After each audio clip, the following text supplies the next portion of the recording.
Operation Eagle Flush. The Economic and Financial Crimes Commission, EFCC, has arrested 792 suspected members of a cybercrime syndicate operating across several states in Nigeria. Investigations reveal that these fraudsters often begin with romantic conversations online, using charm and emotional manipulation to gain the trust of their victims. Once they secure attention, they introduce a fake business or investment platform, claiming it offers quick and guaranteed returns. Victims are then directed to register on a bogus website, where they are made to believe they're part of a legitimate investment. But before registration is complete, they are asked to pay a fee, sometimes as small as $30, and in other cases as high as $35,000 or more. Even if just 20 to 50 people fall for this daily, the scammers rake in huge profits. The EFCC says many of these suspects rely on impersonation and identity theft as part of their operation. Operation Eagle Flush underscores the EFCC's commitment to curbing cybercrime and protecting Nigerians from online fraudsters.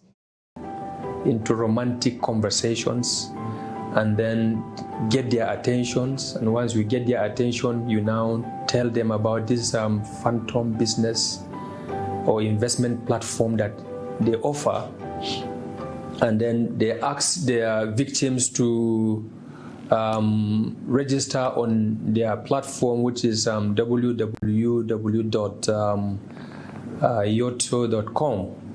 So once you register on that platform, you're already part of them. It's assumed that you are into investment with them and everything. But for you to register on that particular platform, you have to pay some money. It is from $35 upward, $35.50. So you can just imagine bumping like maybe 100 people per day, and maybe even if you end up with about 50 or 20 per day, and you are you raise that kind of registration fee, it's a lot of time. So that was their modus operandi. They were using impersonation. Further investigations revealed that the suspects used advanced technology to disguise their true locations, making it appear as though they were communicating from London, Germany, Italy, or other foreign countries. However, a deeper look exposed the truth. All the messages were actually originating from Nigeria, as confirmed by their IP addresses. To achieve what they were doing. And then they were also changing their location through an advanced VPN technology, where they can choose to tell you they are communicating with you from London, from Germany, from Italy, or wherever. It is a deeper look that you now discover that all these communications are coming from Nigeria, because the IP addresses are indicating Nigeria, thereby destroying the image of this country, damaging our image internationally. They have some foreign females whose pictures that they use in the building. If there is a need to chat with the victims, those females are there whose pictures have been used in the profile. There is a phone line that is linked to each desktop computer that is used in the fraudulent activity that they can use to direct the communication. They have studios set up with ring lights inside that gives the proper ambience or vibe, as we may say in our street slang, that this lady is real, that you are talking to a person who is real. And there are also formats that we have encountered within the building, directing people how to start the communication, what name to use, which county to pretend that you are from, in order to win the confidence of the victim that is on the other side. It's really organized. One doesn't need to have any background in cybercrime or this street criminality for one to be able to succeed. All one has to do is to follow those instructions. There is day one, this is what you tell him. Day two, this is what you tell. Day three, very much organized. Very much organized. All the suspects would later be moved to the EFCC Directorate in Lagos for proper profiling in preparation for the arraignment in court. The sheer number of the suspects was no mean feat. That we made operational plans, but the operation of the large number of people, over 700 or getting to almost 800 people were arrested in one instant.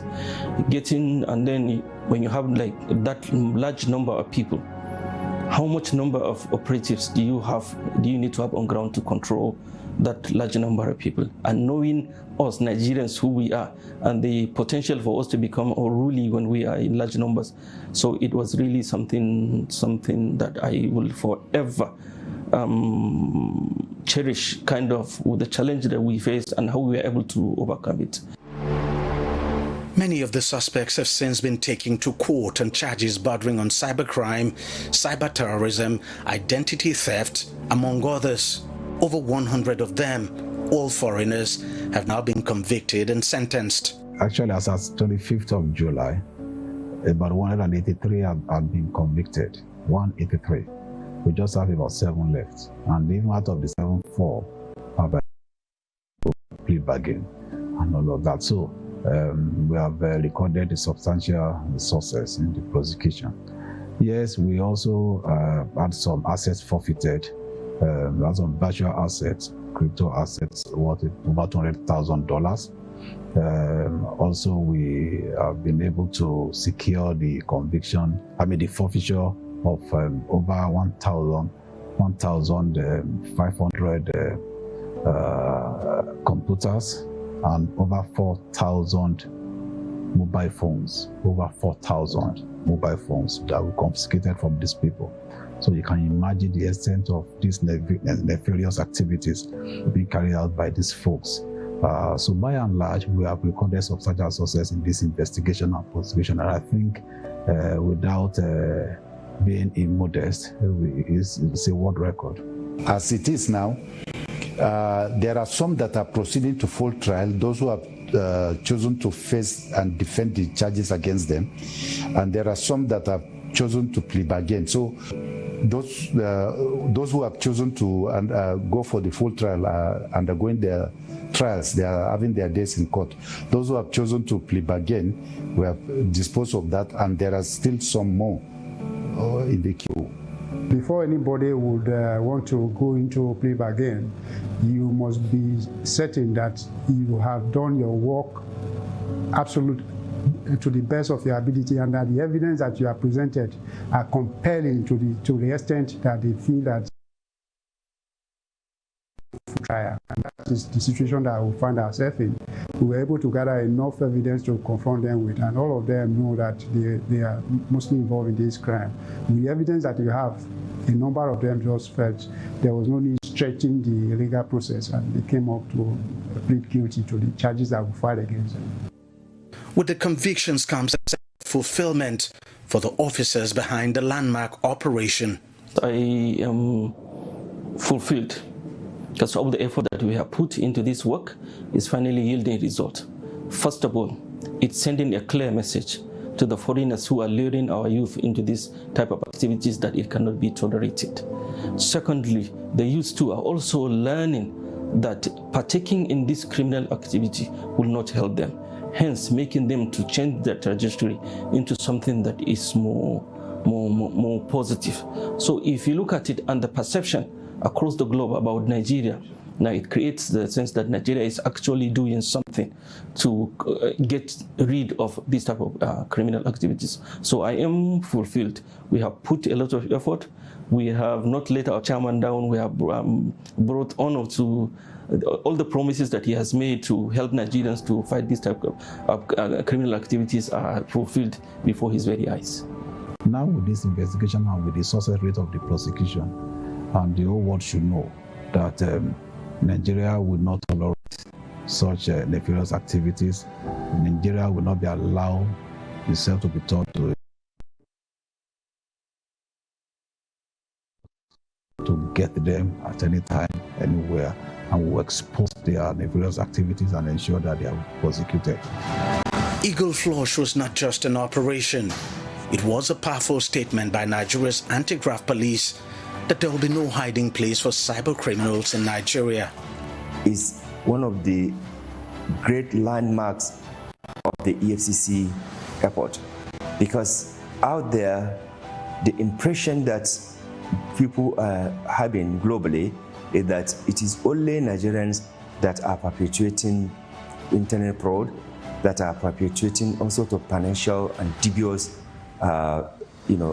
thing in Nigeria, in the name of Nigeria.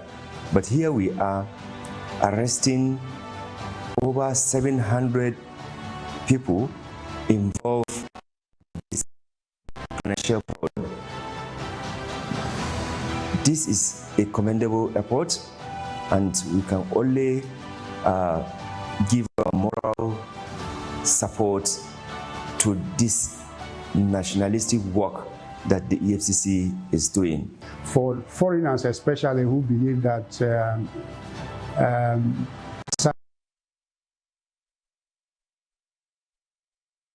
operation has proved one thing, that you have a number of criminal elements who are foreigners coming into Nigeria to establish fraud syndicate in the country, and they pretend or project the image that these things are being done by Nigerians. This operation has proven that it's not Nigerians that are actually driving this criminality. You have foreigners, mostly from the Asian subcontinent, who are in Nigeria doing fraud. But what the investigation that we have conducted over the last couple of months have clearly shown is that the Commission has capacity to detect fraud wherever it is perpetrated in Nigeria. And whether you are Nigerian or you are a foreigner involved in cyber criminality, it's only a matter of time that the EFCC will simply get you. And that is our slogan. It might take time, but wherever you are, we'll get you. There's hardly anything me and my men will be able to do without the support of Mr. President. The tone is always set at the top, according to the popular saying in our parlance. Mr. President Bola Ahmed Tinubu has given us the right atmosphere to operate. He has given us all the necessary support, and he has assured us that he's going to, encourage us all the way through to ensure that Nigeria become a safe place for foreign direct investment. That anybody who eventually is scammed of his wealth will be restored, as it were. And so it's important for us to give credit to Mr. President, and also to give credit to my men who have been working day and night to ensure that any victim of this crime is restored. And eventually we'll ensure that anyone who comes to Nigeria to invest will be sure that the environment is safe, the financial ecosystem is sane and is clean for them to carry out their activities. The world has for long regarded Nigeria as a haven for cybercriminals. The current management and officers of the EFCC are fighting hard to change that narrative, and they are succeeding, one operation at a time. While the fight is a tough one, their commitment and determination are as hard as steel, and their optimism unwavering. The EFCC has never rested from the one that it was created, and it will never rest. We're even more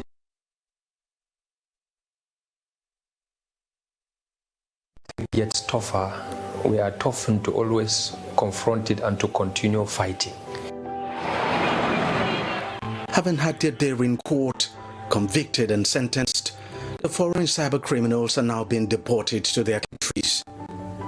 In collaboration with the EFCC, the Nigerian Immigration Service has now deported over 100 of them. We also commend the effort of government to deport these bad eggs who have come to this country in the name of doing legitimate business, but ended up actually destroying our reputation, our country, and also training some Nigerians to be doing these fraudulent activities. So deporting them is the right way. And in fact, not only deporting them, banning them completely from coming to Nigeria, because as long as they will come back, they will continue to activate this network of criminals to continue to perpetuate criminality, and the integrity and the name of Nigeria will continue to spoil, because the people they train, they will also spread across the world to continue to commit this kind of atrocities.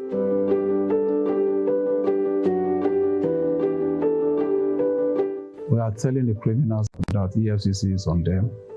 We are not going to relent. And we are working almost 24 hours to ensure that we fulfill our mandate and to ensure that we make Nigeria a place that is going to be extremely difficult for them to carry out their inferior activities. And also, as the president of NASIWA is a network of anti-corruption institutions in West Africa. I'm trying to syndicate efforts with all my colleagues across West Africa sub-region. And we have agreed to work together to share intelligence, to share information, to ensure that no West Africa countries will serve as safe haven.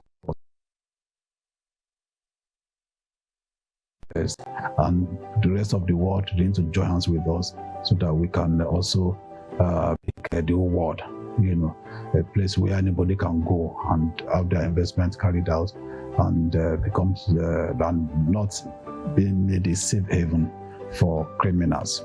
And that's a message to all our colleagues across the world.